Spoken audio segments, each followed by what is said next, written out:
Students, आज हम new topic start करने वाले हैं। न्यू यूनिट्स हमारे पास में सेमीकंडक्टर्स एंड इलेक्ट्रॉनिक डिवाइसेस के बारे में हम पढ़ने वाले हैं इस यूनिट के अंदर। सबसे पहले हमारे पास में आता है कि सेमीकंडक्टर्स के अंदर यानी जो क्या है एक इलेक्ट्रॉनिक्स का ही पार्ट है ये। सबसे पहले हम बात करेंगे इलेक्ट्रॉनिक्स मीन्स क्या है। Electronics means flow of electrons in a particular direction, यानी इलेक्ट्रॉन्स जब क्या कर रहे हैं एक पर्टिकुलर डायरेक्शन में फ्लो कर रहे हैं तो उसको हम क्या बोलते हैं, इलेक्ट्रॉन्स। ठीक है, तो यहाँ पे आपके पास में जो सेमीकंडक्टर्स की जो यूनिट्स है, semiconductor devices and digital circuits, तो हमारे पास में डिजिटल सर्किट्स नहीं है। हम ओनली क्या करेंगे, सेमीकंडक्टर डिवाइसेस के बारे में एंड सेमीकंडक्टर के बारे में इस यूनिट के अंदर डिस्कस करेंगे। ठीक है, सबसे पहले हमारे पास में आता है कि आपके पास इलेक्ट्रॉनिक्स के अंदर पढ़ रहे हैं तो इलेक्ट्रॉनिक्स में क्या होता है। जैसे हम बताते हैं कि हमारे पास में टीवी है, रेडियो है, इनकी सबके अंदर मोबाइल है, एलईडी बल्ब है, एलईडी टीवी है। ठीक है, इन सबके अंदर हम क्या यूज करते हैं, सेमीकंडक्टर एलिमेंट्स यूज करते हैं। तो पहले क्या होता था कि आप इसकी जगह क्या यूज करते थे, कुछ स्पेशल टाइप्स की वैक्यूम ट्यूब्स होती थी। आजकल जैसे हम बताते हैं कंप्यूटर के अंदर भी जो कंप्यूटर है, एलईडी टीवी है, एलईडी लाइट है, ठीक है, इनके अंदर हम क्या यूज करते हैं, सेमीकंडक्टर एलिमेंट्स यूज करते हैं। बट इन ऑल टाइम्स यानी एंशिएंट टाइम में क्या होता था, यहाँ पे हम क्या करते थे, वैक्यूम ट्यूब्स यूज करते थे। वैक्यूम ट्यूब्स के अंदर क्या होता है कि ये वैक्यूम ट्यूब्स जो है आपके पास में इसके अंदर क्या होता था कि वैक्यूम ट्यूब्स जो है डायोड या ट्रायोड की फॉर्म में, डायोड एंड ट्रायोड्स की फॉर्म में हम इनको यूज करते थे। डायोड है, ट्रायोड है, पेंटोड है। ठीक है, इस तरह से आपके पास इसमें ट्रायोड का मतलब जिसके अंदर दो इलेक्ट्रोड्स प्रेजेंट है, यानी 2 इलेक्ट्रोड्स प्रेजेंट है एंड उन दोनों इलेक्ट्रॉन्स के बीच में क्या होता था, एक वैक्यूम होता था। मान लो ये आपके पास में कैथोड है, ये क्या है, एनोड है, इन दोनों के बीच में स्पेस है।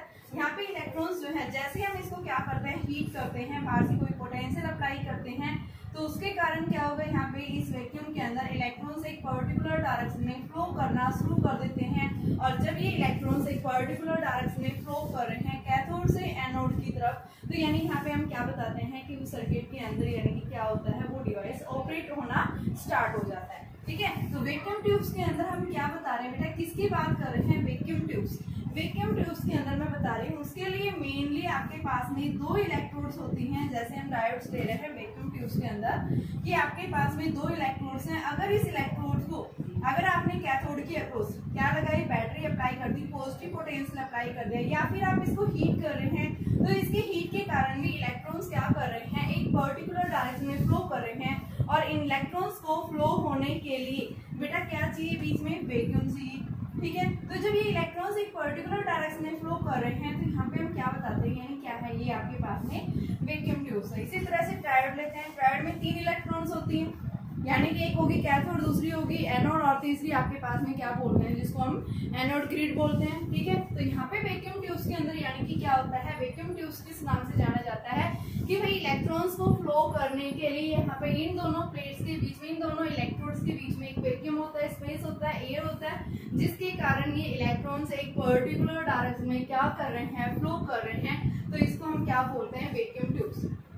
अब क्वेश्चन ये आता है कि भाई जब आपका वैक्यूम ट्यूब से काम चल रहा था तो उसकी जगह आपने इस वैक्यूम ट्यूब को सेमीकंडक्टर डिवाइसेस से क्यों इसको रिप्लेस किया, क्यों हमें इसकी जरूरत पड़ी। तो अब इसका रीजन ये है कि आपको जो है क्या बताएंगे कि ये जो वैक्यूम ट्यूब्स होती हैं, वैक्यूम ट्यूब्स ऑपरेट होने में यानी स्टार्ट होने में, ऑपरेट होने में थोड़ा सा टाइम ज्यादा लेती हैं। वोल्टेज इनको हाई चाहिए, पावर इनको हाई चाहिए। जब कैथोड इलेक्ट्रोड गर्म हो जाएगी, हीट हो जाएगी, तो ही इलेक्ट्रॉन्स यहाँ से क्या होंगे, एमिट होंगे, फ्लो करना शुरू करेंगे। तो यानी सबसे बड़ी इसकी लिमिटेशंस ये है कि भाई एक तो ये क्या करती है, लार्ज पावर एब्जॉर्ब करती है। दूसरा इसको क्या चाहिए कि ये जल्दी डैमेज हो जाती है। तीसरा क्या है, ये बल्की होती है।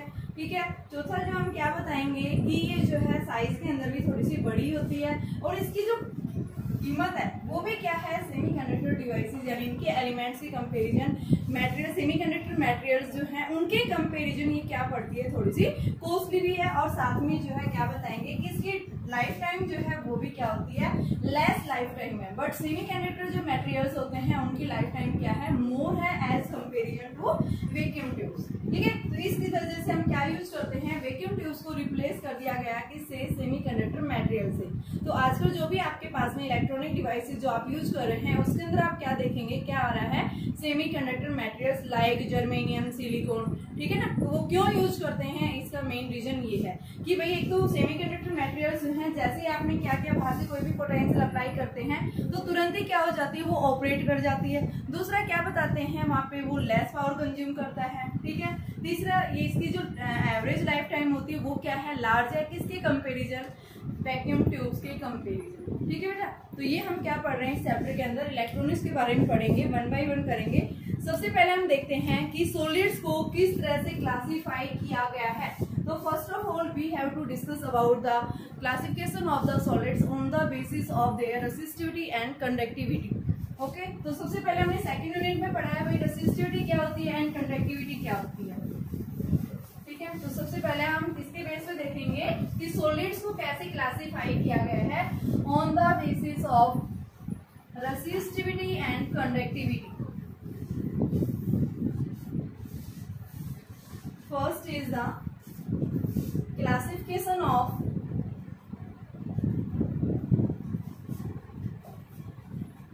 solids on the basis of resistivity and conductivity. Resistivity and conductivity के बेस पे आप किस तरह से सॉलिड्स को क्लासिफाई करेंगे। सबसे पहले हमने सॉलिड्स को तीन पार्ट्स में क्लासिफाई किया है। First is the metals, metals means conductors. Second आता है हमारे पास में insulators and third is the semi conductors. Metals या कंडक्टर्स क्या होते हैं, देखिए जितने भी मेटल्स है ऑल आर कंडक्टर्स, यानी कि कंडक्टर्स है हीट एंड इलेक्ट्रिसिटी के। मेटल्स के अंदर क्या होता है कि मेटल्स के पास में कंडक्टिविटी जो होती है वो क्या होती है, सबसे ज्यादा लार्ज होती है। इनकी जो कंडक्टिविटी हम बताते हैं वो कितनी होती है बेटा, 10 की पावर 2 से, यानी रेसिस्टिविटी एंड कंडक्टिविटी एक दूसरे के रेसिप्रोकल होते हैं। अगर आपके पास में एक वैल्यू पता है तो दूसरी वैल्यू आप बता सकते हैं 10⁻⁻2 से -8 के बीच में लाई करती है। तो कंडक्टिविटी किसके बीच में, 10⁻2 टू 10⁸ के बीच में लाई करती है। ठीक है, जैसे हमारे पास में जो एलिमेंट्स आते हैं, मेटल्स जो आते हैं, हम क्या लेते हैं, कॉपर है, सिल्वर है, एल्यूमिनियम, ये सब क्या आपके पास में मेटल्स हैं। सेकंड आता है हमारे पास में इंसुलेटर्स। इंसुलेटर्स के केस में क्या होती है, इनकी रेसिस्टिविटी क्या होती है बेटा, वेरी हाई होती है, बट कंडक्टिविटी क्या होती है इनकी, नेग्लिजिबल। कोई यहाँ पे क्या नहीं होगा, कोई कंडक्शन नहीं होगा। क्यों नहीं होता, क्योंकि जो इंसुलेटर्स हैं वो क्या है, बैड जो है क्या है, कंडक्टर्स है किसके, हीट एंड इलेक्ट्रिसिटी के। इनके अंदर अगर आप एक स्ट्रॉन्ग इलेक्ट्रिक फील्ड भी अप्लाई करते हैं तो ही ये अपना इफेक्ट दिखाते हैं, इलेक्ट्रिसिटी को पास अलाउ करते हैं, वैसे ये अलाउ नहीं करते हैं। तो इनकी कंडक्टिविटी जो होती है वो किसके इक्वल है, हम क्या बताते हैं, लो है। रेसिस्टिविटी इनकी क्या बता रहे हैं हम, क्या होती है, हाई। तो रेसिस्टिविटी लगभग अप्रोक्सीमेट किसके इक्वल होती है, ये रेसिस्टिविटी आती है इनकी 10⁸, but conductivity is equal to 10⁻⁻8। Unit क्या होगी, आप यूनिट निकाल सकते हैं, R is equal to rho L by A. क्या आ जाएगा, rho is equal to R A बाई L। R क्या है, रेसिस्टेंस, रेसिस्टेंस की यूनिट क्या होती है, होम। ये क्या है, meter square upon meter, meter से मीटर कैंसिल, तो हम क्या बताते हैं, होम मीटर। और ये क्या बन जाएगा, इसका इनवर्स बन जाएगा। कंडक्टिविटी जो होती है वो क्या है, इसकी इनवर्स है, और इसको हम क्या बोलते हैं, साइमन। यानी कि होम का जो इनवर्स बनता है उसको साइमन बोलते हैं, और मीटर इनवर्स। ठीक है बेटा, होम का इनवर्स हम क्या बताते हैं, 1/r जो है वो क्या होता है, सिग्मा होता है। ठीक है, आपके पास में इसका जो उल्टा है, यानी 1/रो का जो इनवर्स बनता है उसको हम क्या बोलते हैं, क्या है, कंडक्टिविटी। और रो की यूनिट जो होती है वो होम मीटर है। अगर आप इसको उल्टा लिखते हैं, होम इनवर्स मीटर इनवर्स, और होम इनवर्स जो है हमारे पास में क्या किसके इक्वल होता है, साइमन। ठीक है, तो साइमन को मैं किससे रिप्रेजेंट करूंगी, एस से रिप्रेजेंट करूंगी। तो आप क्या बताएंगे, रेसिस्टिविटी की जो यूनिट है वो कहां से कहां के बीच में लाई करती है। मेटल्स के केस में 10⁻⁻² to 10⁻⁻8 ओम मीटर के बीच में। बट इनकी जो कंडक्टिविटी होती है वो क्या होती है, हाईएस्ट होती है, सबसे ज्यादा लार्ज होती है। इंसुलेटर्स के केस में हम क्या बता रहे हैं कि रेसिस्टिविटी जो होती है वो किसके इक्वल होगी, इनकी हाई होगी, कंडक्टिविटी इनकी नेग्लिजिबल है। यहाँ से किसी भी इलेक्ट्रॉन्स का कंडक्शन नहीं हो सकता। किस केस में बेटा, इंसुलेटर्स के केस में। ठीक है, क्या आप रबर में से इलेक्ट्रिसिटी अलाउ कर सकते हो, क्या आप वुड में से इलेक्ट्रिसिटी अलाउ कर सकते हो, नहीं कर सकते ना। क्यों नहीं कर सकते, क्योंकि वो क्या है, बैड कंडक्टर्स है। बैड क्या है वो, कि इलेक्ट्रिसिटी को इजीली अलाउ नहीं करेंगे। थर्ड आता है हमारे पास में सेमीकंडक्टर्स। सेमीकंडक्टर्स का मतलब क्या है कि ये वो मटेरियल्स होते हैं जिनकी रेसिस्टिविटी एंड कंडक्टिविटी जो है किसके बीच में लाई करती है, इंसुलेटर्स एंड मेटल्स के बीच में लाई करती है। ये देखिए बेटा, इसकी अलग अलग बुक्स के अंदर अलग अलग इसकी वैल्यू वेरी कर रही है, आप डेफिनेटली नहीं बता सकते। इसके लिए हम क्या बताते हैं, सिर्फ आप इसकी डेफिनेशन के बेस पे आप बताइए कि आपके पास में सेमीकंडक्टर्स क्या होते हैं। Semiconductors are those materials whose conductivity और resistivity lies in between the metals and insulators. ये अप्रोक्सीमेट हमारे पास में वैल्यू जो आती है रेसिस्टिविटी, ये किसके इक्वल आती है, 10⁻⁵ to 10⁻⁻6। कंडक्टिविटी जो होती है वो क्या होती है, 10⁻⁻5 से 10⁻6 भी दिखा सकते हैं। कई बुक्स में इसको क्या दिया हुआ है, 10⁻0। ओके, तो यहाँ से आप क्या बताएंगे, ये क्या है, इनकी रेसिस्टिविटी एंड कंडक्टिविटी के बेस के ऊपर हमने क्या किया है, सॉलिड्स का क्लासिफिकेशन किया है कि भाई सबसे ज्यादा जो है कंडक्टिविटी किसकी होती है, मेटल्स की होती है। सबसे लो किसकी होती है, इंसुलेटर्स की होती है। सेमीकंडक्टर्स के केस में कंडक्टिविटी और रेसिस्टिविटी जो है वो क्या करती है, इन दोनों के बीच में लाई करती है। ओके, अब हम पढ़ेंगे कि जो सेमीकंडक्टर मटेरियल्स हैं, ठीक है, इन सेमीकंडक्टर मटेरियल्स या फिर आपके पास इंसुलेटर्स है, कंडक्टर्स है, उनको हम एनर्जी लेवल के बेस पे कैसे क्लासिफाई करेंगे। How they are classified on the basis of the energy level diagram. ठीक है, तो एनर्जी लेवल डायग्राम के बेस के ऊपर हम इनको कैसे क्लासिफाई करेंगे। तो नेक्स्ट टॉपिक है हमारे पास में energy band of solids. Very important है, क्योंकि इसी टॉपिक से हम आगे बताएंगे भाई आपके पास में ये मेटल यानी कि ये क्या है, इनके एनर्जी गैप से ही हम डिफरेंशिएट करते हैं कि ये मेटल्स यानी कि ये मटेरियल्स किस टाइप के हैं, इंसुलेटर्स हैं, मेटल्स हैं या फिर सेमीकंडक्टर्स हैं। तो सबसे पहले आइए हम बात करते हैं energy band of solids.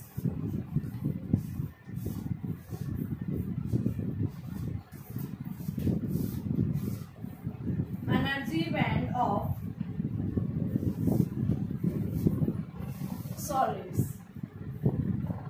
Energy band of solids के अंदर हम क्या देखते हैं, देखिए बेटा, मैंने क्या लिया, एक मटेरियल लिया। कौन सा मटेरियल लिया, मैंने लिया सिलिकॉन। ओके, मैंने क्या लिया है, कौन सा एलिमेंट लिया है, एक सिलिकॉन एलिमेंट लिया, जो हमारे पास में हम क्या बताते हैं क्या है, वो आपके पास में एक सेमीकंडक्टर मटेरियल है। वो क्यों है उसका रीजन भी हम बात करेंगे। ठीक है, तो सबसे पहले मैंने क्या बताया कि हमने क्या लिया, एक एलिमेंट लिया। ठीक है, कोई भी एलिमेंट हम ले सकते हैं। तो इसके लिए मैंने क्या लिया, सबसे पहले एक सिंगल आइसोलेटेड एटम लिया। सिंगल आइसोलेटेड एटम क्या लिया, सिलिकॉन। सिंगल आइसोलेटेड का मतलब क्या है कि ये अकेला एक एटम प्रेजेंट है, इसके साथ में कोई दूसरा एलिमेंट्स प्रेजेंट नहीं है। ठीक है, तो हमें क्या देखना है, इसकी सबसे पहले एनर्जी जो है लेवल्स देखेंगे किस तरह से।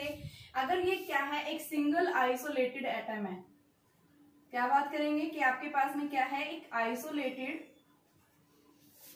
एटम है, किसका, सिलिकॉन का। सिलिकॉन का जो एटॉमिक नंबर है किसके इक्वल है, 14 के इक्वल।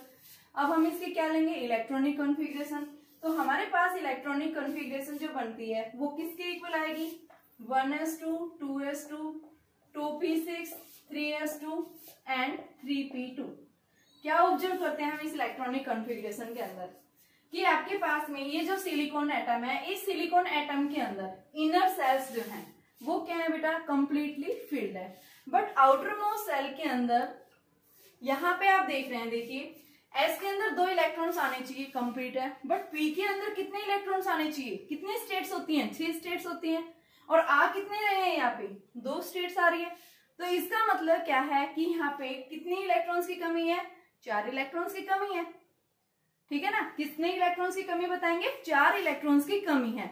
तो इस वजह से एक तो हम क्या बताते हैं कि जो आपके सेमीकंडक्टर्स मटेरियल्स होते हैं वो क्या लेते हैं, फोर्थ ग्रुप के एलिमेंट्स हम लेते हैं जिसके आउटर मोस्ट सेल के अंदर 4 बैलेंस इलेक्ट्रॉन्स हो। ऐसे मटेरियल्स हम किसके लिए यूज करते हैं, सेमीकंडक्टर्स के लिए हम यूज करते हैं मटेरियल्स के लिए। तो यहाँ पे मैंने क्या लिया, सबसे पहले फोर्थ एलिमेंट्स का कोई भी एक ग्रुप लिया, यानी ग्रुप से कोई भी एक एलिमेंट उठा लिया। लाइक मैंने सिलिकॉन लिया, सिलिकॉन की अब मैं क्या देख रही हूँ, यहाँ से इलेक्ट्रॉनिक कॉन्फ़िगरेशन देखा मैंने। इस इलेक्ट्रॉनिक कॉन्फ़िगरेशन के अंदर मैंने क्या ऑब्जर्व किया कि आपके पास में जब इसका हम क्या बनाते हैं, कॉन्फ़िगरेशन बनाते हैं, तो हम क्या लेते हैं, ये सिलिकॉन एटम है। सिलिकॉन एटम के इनसाइड क्या है, ये न्यूक्लियस है। न्यूक्लियस में क्या है, पॉजिटिव चार्ज। इसके चारों ओर क्या कर रहे हैं, इलेक्ट्रॉन्स रिवॉल्व कर रहे हैं। तो देखिए हमारे पास में अलग अलग सेल्स आएंगी। फर्स्ट सेल कौन सी है, के सेल। फिर उसके बाद कौन सी सेल आ रही है, एल सेल। फिर क्या आ रही है, एम सेल। अलग अलग सेल्स आ रही है। अब हम इसमें देखेंगे इलेक्ट्रॉन्स का डिस्ट्रीब्यूशन कैसे हो रहा है। देखिए के सेल्स के अंदर 2 इलेक्ट्रॉन्स आते हैं, ठीक है। सेकंड सेल में कितने, 8 इलेक्ट्रॉन्स। तो कितने बच गए अभी भाई, टोटल 14 थे। 14 में से 2 तो फर्स्ट से के में आ गई, एल के अंदर 8 आ गई, यानी 10 हो गया, बचे 4। तो 4 कहाँ आए, आउटर मोस्ट सेल के अंदर। कि आपके जो ये एटम है, इस एटम के आउटर मोस्ट सेल के अंदर 4 क्या है, यहाँ पे वैलेंस इलेक्ट्रॉन्स है। यानी कि हम क्या बताएंगे, अपनी कॉन्फ़िगरेशन को पूरा करने के लिए, यानी ये कॉन्फ़िगरेशन पूरा कब होगा, जब इसके अंदर टोटल कितने आ जाए, 8 आ जाए। 8 में से 4 सब्ट्रैक्ट करोगे नहीं, 4 ही तो बचे। तो यहाँ पे हम क्या बताएंगे, 4 क्या है, वैलेंस इलेक्ट्रॉन्स है। 4 N states are the valence electrons. 4 N states are the valence electrons है हमारे पास में। तो क्या होगा यहाँ पे, देखिए यहाँ पे मैं बात कर रही हूँ कि जब एक सिंगल आइसोलेटेड एटम है, तो इस केस में हम क्या बता रहे हैं कि हर एक जो आपके पास में ये सेल्स हैं, हर एक सेल के पास में अलग अलग एनर्जी है। मान लो फर्स्ट सेल में जो एनर्जी है, देखो हमने पिछले लास्ट वाली यूनिट में पढ़ा था, एटम एंड न्यूक्लियाई के अंदर एनर्जी जो हम निकालते हैं -13.6 अपॉन n स्क्वायर इलेक्ट्रोवोल्ट की फॉर्म में आती है। मान लो मैं किसकी बात कर रही हूँ, फर्स्ट सेल की बात कर रही हूँ, के सेल की। के सेल के अंदर n किसके बराबर है, 1 के इक्वल है। तो यहाँ पे एनर्जी किसके इक्वल आएगी, फर्स्ट सेल के अंदर E1 is equal to -13.6 upon में 1 का स्क्वायर, यानी क्या दिखाएंगे, -13.6 इलेक्ट्रोवोल्ट के इक्वल। सिमिलर मैं किसके अंदर लूंगी, एल सेल के अंदर लूंगी। एल सेल में मेरे पास एनर्जी कितनी आएगी, -13.6 अपॉन में 2 का स्क्वायर। तो कितनी आ रही है, -3.4। ये हमने सब पीछे देखा था कि भाई फर्स्ट सेल में एनर्जी कितनी आती है, -13.6, सेकंड में -3.4, थर्ड में -1.51, यानी इस तरह से क्या होती जा रही है, अलग अलग डिक्रीज होती जा रही है। तो हम क्या बताएंगे सबसे पहले कि जब भी आपके पास में कोई भी एक आइसोलेटेड सिस्टम है, यानी एक सिंगल एटम प्रेजेंट है, तो सिंगल एटम के अंदर हम क्या बताएंगे, अलग अलग सेल्स के पास में अलग अलग डेफिनेट एनर्जी होगी, ठीक है। और हम क्या ऑब्जर्व करते हैं कि यहाँ पे इस एटम के आउटर मोस्ट सेल के अंदर जो इलेक्ट्रॉन्स है, यानी कि जो सेल है, उस सेल के अंदर कितने वैलेंस इलेक्ट्रॉन्स की कमी है, 4 वैलेंस इलेक्ट्रॉन्स की कमी है। तो ये अपने ऑक्टेट को कंप्लीट करने के लिए क्या करेगा कि इसके साइड में जो भी नेबरिंग एटम होगा उससे या तो ये इलेक्ट्रॉन्स को गेन करे या फिर क्या करे, ये शेयर करे, ठीक है। ये कब शेयर कर सकता है, जब इसके पास में कोई दूसरा नेबरिंग एटम हो। बट अभी तो हम किसकी बात कर रहे हैं, एक सिंगल आइसोलेटेड, यानी वो अकेला है, उसके पास कोई दूसरा एटम नहीं है। अगर वो दूसरे एटम इसके पास में आए, ठीक है, अगर वो इसके पास में आए तो क्या करेगा, अपनी एनर्जी को इंटरेक्ट करना स्टार्ट कर देता है, ठीक है। तो अब हम बात करेंगे क्रिस्टल स्ट्रक्चर के अंदर कि अगर यहाँ पे क्या आ जाए, a large number of atoms लेके आए, तो यहाँ पे एनर्जी कैसे इनकी डिस्ट्रीब्यूट होगी। अभी हमने बात की है सिर्फ एक सिंगल आइसोलेटेड एटम की। तो यहाँ पे देखिए, इन ए क्रिस्टल के अंदर देखिए बेटा क्या होता है, अभी तो इनके पास एनर्जी डेफिनेट अलग अलग एनर्जी आ रही है। अभी देखते हैं हम यहाँ पे कि आपके पास जो इनर सेल है, इनके पास में एनर्जी क्या है, यहाँ पे हाई होती है, यहाँ पे एनर्जी कम होती जाती है। यहाँ आउटर मोस्ट सेल के अंदर इलेक्ट्रॉन्स की कमी है, तो ये अपने इलेक्ट्रॉन्स को क्या करेगा भाई, कंप्लीट अपने ऑक्टेट को कंप्लीट करने की कोशिश करेगा। तो इसके लिए क्या करेगा, किसके पास में जो भी नेबरिंग एटम होगा उसके साथ में क्या करेगी, शेयर करे। तो यहाँ पे हम क्या बताएंगे कि अगर हम क्या ले रहे हैं,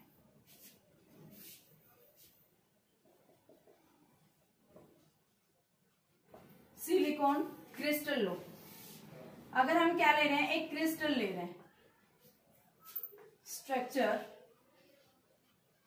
मान लो ये आपके पास में एक सिलिकॉन है। इस सिलिकॉन के आउटर मोस्ट सेल के अंदर क्या है बेटा, 4 इलेक्ट्रॉन्स मिल रहे हैं।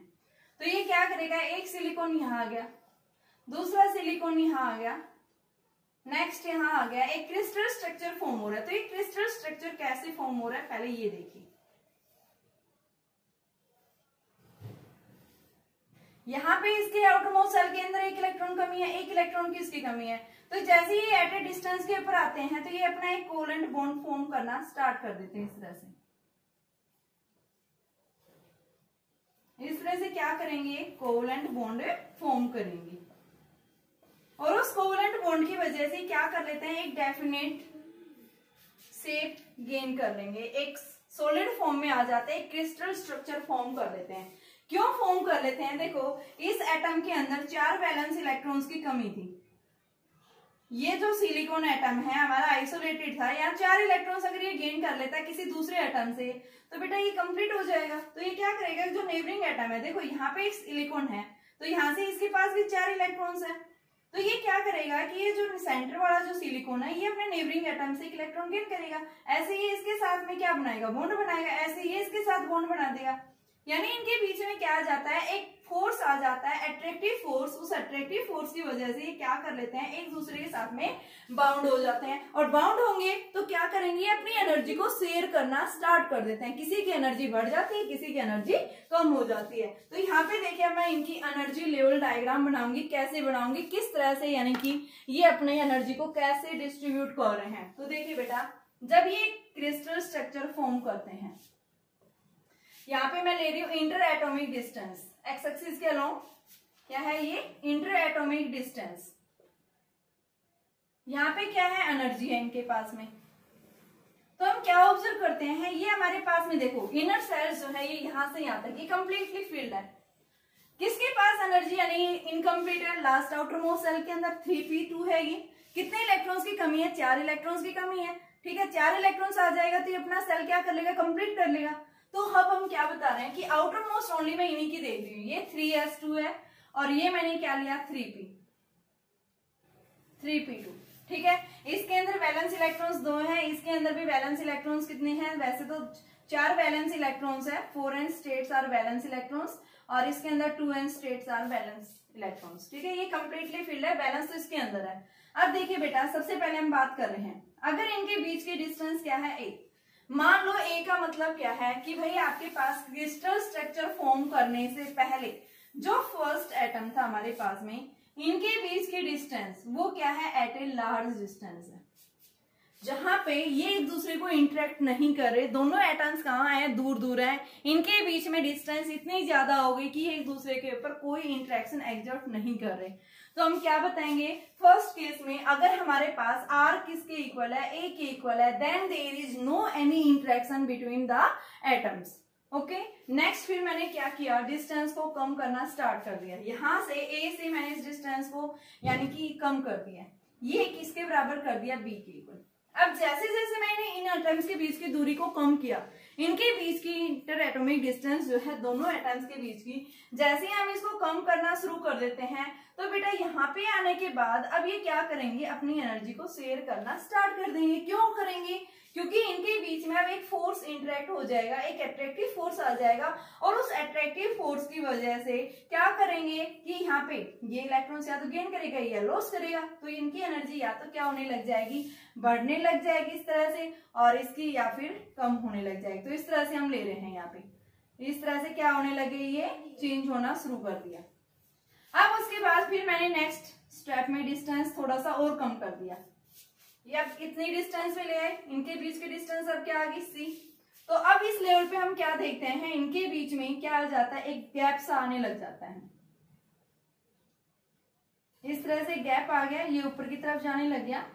ठीक है, और ये भी ऊपर की तरफ जा रहा है।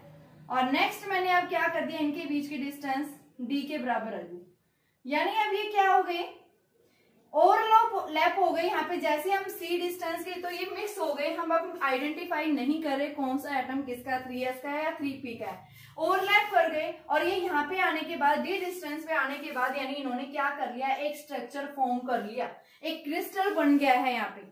ठीक है, तो यहाँ पे हम आने के बाद क्या ऑब्जर्व करते हैं कि भाई आपके पास में यहाँ पे 2 बैंड्स आ गए। फर्स्ट बैंड इज जहाँ पे इनकी एनर्जी बैंड हो रही है, तो इनके बीच में एक बैंड मिल रहा है, ये बैंड, इस बैंड को हम क्या बोल रहे हैं, कंडक्शन बैंड, जो ऊपर लाई कर रहा है। एंड सेकंड हमारे पास में कौन सा बैंड आ रहा है, नीचे की तरफ, जो लोअर, इनकी एनर्जी कम हो रही है। तो ये जो बैंड होगा यहाँ से यहाँ तक, इसको हम क्या बोलेंगे, वैलेंस बैंड। और इस वैलेंस बैंड के अंदर जो यहाँ पे 4 वैलेंस इलेक्ट्रॉन्स थे 3p के अंदर, वो 4 वैलेंस इलेक्ट्रॉन्स कहाँ जाएंगे, लोअर स्टेट के अंदर। इनके पास यहाँ पे एनर्जी जो होगी, वो एनर्जी क्या होगी, मैक्सिमम एनर्जी होगी। इनके पास इतनी एनर्जी नहीं होती, सफिशिएंट एनर्जी नहीं होती कि ये कंडक्ट कर जाए किसके अंदर, कंडक्शन बैंड के अंदर। ठीक है बेटा, इनके पास इतनी एनर्जी नहीं होती कि कहाँ जंप कर जाए, कंडक्शन बैंड के अंदर जंप कर जाए। ये कहाँ रहेंगे, ओनली वैलेंस बैंड के अंदर प्रेजेंट रहेंगे, लोअर स्टेट के अंदर रहेंगे। ठीक है, तो ये 4 वैलेंस इलेक्ट्रॉन्स कहाँ मिलेंगे आपको, वैलेंस बैंड। और इन दोनों बैंड्स के बीच में जो गैप मिलता है, इस गैप को हम क्या बोलते हैं, क्या है ये, energy gap. And this energy gap is also known as forbidden energy gap. क्या बोलते हैं इसको, फोरबिडन एनर्जी गैप। अब ये जो फोरबिडन एनर्जी गैप होता है, ये हमारे पास में मेटल्स हैं, इंसुलेटर्स हैं या फिर सेमीकंडक्टर्स हैं, इन सभी मटेरियल्स के लिए अलग अलग एनर्जी गैप मिलता है। एनर्जी गैप क्यों आ रहा है, क्योंकि इस गैप के अंदर ना तो कोई इलेक्ट्रॉन प्रेजेंट है। ठीक है, ये गैप जो होता है पूरी तरह से क्या है यहाँ पे, यानी इन दोनों बैंड्स के बीच में एक स्पेस मिलता है। ठीक है बेटा, यहाँ से हम क्या बता सकते हैं कि कोई भी इलेक्ट्रॉन जब इस वैलेंस बैंड से कंडक्शन बैंड में जाएगा, तो उसको यहाँ से इस गैप को क्या करना पड़ेगा, पहले क्रॉस करना पड़ेगा। एक तरह से हम ये बता रहे हैं, ये क्या है, बैलेंस बैंड। बैलेंस बैंड में क्या है, ये कंप्लीटली फिल्ड है, किस क्या भरे हुए इसके अंदर, इलेक्ट्रॉन्स। ये क्या बन गया, कंडक्शन बैंड। और इन दोनों के बीच में जो गैप आ रहा है, इस गैप को हम क्या बोलते हैं, क्या है ये, एनर्जी गैप। ये बैलेंस बैंड, ये कंडक्शन बैंड। यहाँ पे फॉरेन स्टेट्स है, जो कैसे थे, ये बैलेंस इलेक्ट्रॉन्स थे, वो इसके अंदर आ गए बैलेंस बैंड में। ये एनर्जी है हमारे पास में। ठीक है, ये कंडक्शन बैंड, इसको वैलेंस बैंड क्यों बोलते हैं, इसको कंडक्शन बैंड क्यों बोलते हैं। तो यहाँ बैलेंस बैंड का काम है कि ये जो है बैलेंस बैंड का जो हम बता रहे हैं कि भाई आपके पास में जो लोअर स्टेट आ रही है, इस लोअर स्टेट के अंदर जो है हम इसको क्या बोल रहे हैं बेटा, बैलेंस बैंड बोल रहे हैं। क्यों बोल रहे हैं इसको बैलेंस बैंड, और ऊपर वाले को हम कंडक्शन बैंड बोल रहे हैं। तो कंडक्शन बैंड क्यों बोलते हैं इसको, तो मेनली आप क्या बताएंगे कि कंडक्शन का मतलब क्या है भाई, जब आपके पास यहाँ इलेक्ट्रॉन्स आएंगे तो इलेक्ट्रॉन्स के मोशन के कारण क्या होता है, करंट प्रोड्यूस होता है। तो मेनली आप क्या बताएंगे कि इसको वैलेंस बैंड क्यों बोल रहे हैं और कंडक्शन बैंड क्यों बोल रहे हैं। तो वैलेंस बैंड का काम यहाँ पे क्या है कि इसके अंदर वैलेंस ही लगे, यानी कि इलेक्ट्रॉन्स का जो काम है वो अपनी वैलेंसी को कंप्लीट करना।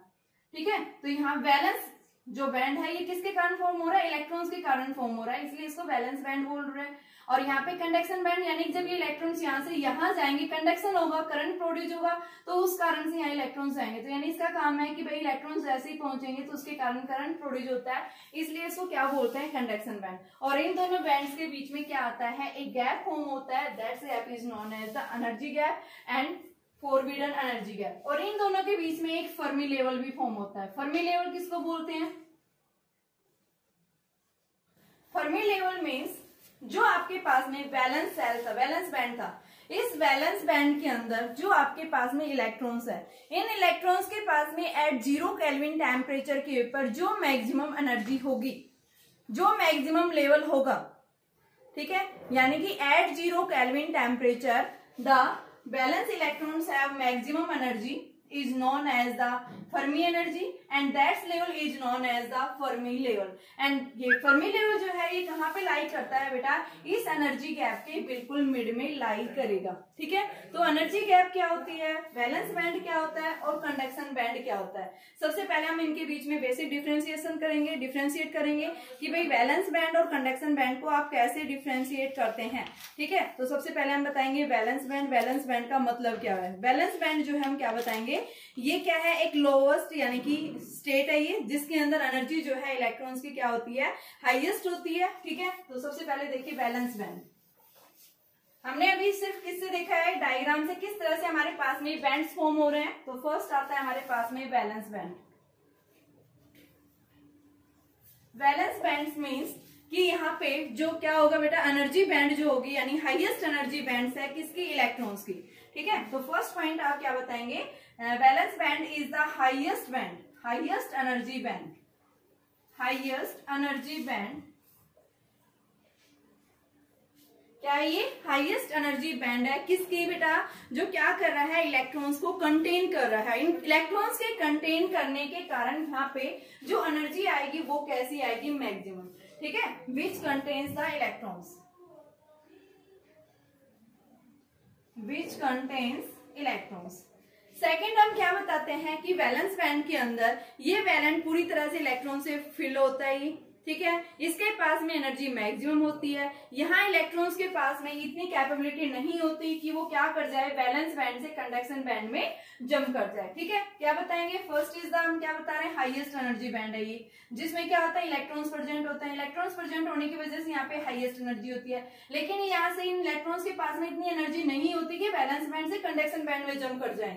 ठीक है ना, तो यहाँ पे हम क्या बता रहे हैं, they have no any capability to jump from valence band to conduction band. Second हम क्या बताते हैं कि ये जो बैंड होता है ये कैसा होता है, पूरी तरह से इलेक्ट्रॉन से फिल होता है। यहाँ पे कोई इलेक्ट्रॉन यानी कि इलेक्ट्रॉन्स का मोशन नहीं होता, इलेक्ट्रॉन्स का मोशन नहीं होगा तो यहाँ पे कोई एनर्जी यानी करंट नहीं होगा। ठीक है बेटा, और यहाँ पे हम क्या बता रहे हैं, हाईएस्ट जो एनर्जी लेवल पाया जाता है इलेक्ट्रॉन्स का, उस लेवल को हम क्या बोलते हैं, क्या है वो, फर्मी लेवल है। और उस फर्मी लेवल के पास जो एनर्जी होगी उस एनर्जी को हम क्या बोलते हैं, क्या है, फर्मी एनर्जी। सेकंड आता है मेरे पास में कंडक्शन बैंड। कंडक्शन बैंड क्या होता है, कंडक्शन बैंड का मतलब क्या है, the highest energy level is known as the conduction band. Conduction band कैसा होता है बेटा, पूरी तरह से ये एम्प्टी होता है, मिनिमम इसके पास में एनर्जी होती है। क्या है ये, एम्प्टी बैंड है। कंडक्शन बैंड क्या बताएंगे, empty band. It is completely, या मिनिमम एनर्जी है इसके पास, यहाँ और नीचे वैलेंस बैंड में क्या थी बेटा, मैक्सिमम एनर्जी थी। वो मैक्सिमम एनर्जी किस कारण से थी, क्योंकि यहाँ इलेक्ट्रॉन्स प्रेजेंट थे। और यहाँ ऊपर जो कंडक्शन बैंड है यहाँ पे कोई इलेक्ट्रॉन्स प्रेजेंट नहीं है, और कोई इलेक्ट्रॉन्स नहीं होने की वजह से हम क्या बता रहे हैं यहाँ पे कि कोई एनर्जी जो है यहाँ पे क्या मिलेगी, आपको मिनिमम मिलेगी। ठीक है, यहाँ पे टेंडेंसी होगी जब ये इलेक्ट्रॉन्स क्या करेंगे, वैलेंस बैंड से कंडक्शन बैंड में जंप करेंगे। वो टेंडेंसी कब आएगी, जब आप क्या कर रहे हैं, या तो टेम्परेचर बढ़ा रहे हैं, आप इनको हीट कर रहे हैं, हीट करेंगे, या फिर आप यहाँ से कोई टेम्परेचर अप्लाई कर रहे हैं, तो इस वजह से यहाँ से इलेक्ट्रॉन्स जो है क्या कर जाते हैं बेटा, ये जंप कर जाते हैं, कहाँ से, वैलेंस बैंड से कंडक्शन बैंड के अंदर।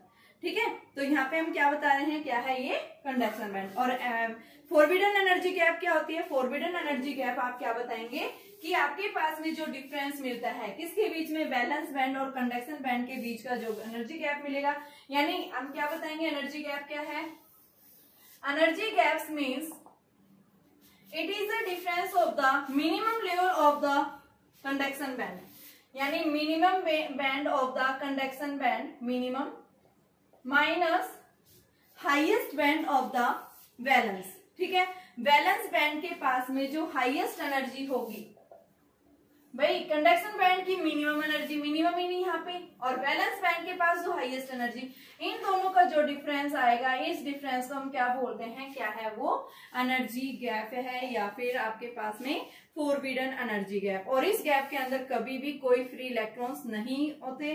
ठीक है, और हम इसी गैप से हम बताते हैं कि आपका मटेरियल किस तरह का है, भाई आपके पास मेटल है, इंसुलेटर है, या फिर आपके पास में सेमी कंडक्टर्स हैं। ठीक है, जितना ज्यादा हम टेम्परेचर बढ़ाएंगे इनके अक्रॉस, तो क्या होगा, इलेक्ट्रॉन्स उतनी तेजी से क्या कर जाते हैं, वैलेंस बैंड से कंडक्शन बैंड की तरफ जंप कर जाते हैं, मूव कर जाते हैं। ठीक है, और टेम्परेचर बढ़ाने पर फॉरबिडन एनर्जी गैप जो है वो क्या होता जाता है, डिक्रीज। तो क्या लिखेंगे, मोस्ट इंपोर्टेंट 1 मार्क्स के अंदर क्वेश्चन पूछा जाता है बेटा कि टेम्परेचर बढ़ाने पर एनर्जी गैप पे क्या डिफरेंस इफेक्ट पड़ेगा, तो आप क्या बताएंगे, on rise the temperature energy gap will be reduce. क्या हो जाएगा, ये रिड्यूस हो जाता है। क्यों, क्योंकि यहाँ से इलेक्ट्रॉन्स ऊपर की तरफ जाना शुरू कर देते हैं, तो वहां से आपके पास में ये जो गैप है वो क्या होने लग जाता है, कम होने लग जाता है। ठीक है, तो ये हमारे पास में मेटल्स, इंसुलेटर्स और सेमी कंडक्टर्स के बेस पे हम इनका आगे क्लासिफिकेशन करेंगे कि एनर्जी गैप किसके लिए ज्यादा होती है, किसके लिए मिनिमम है।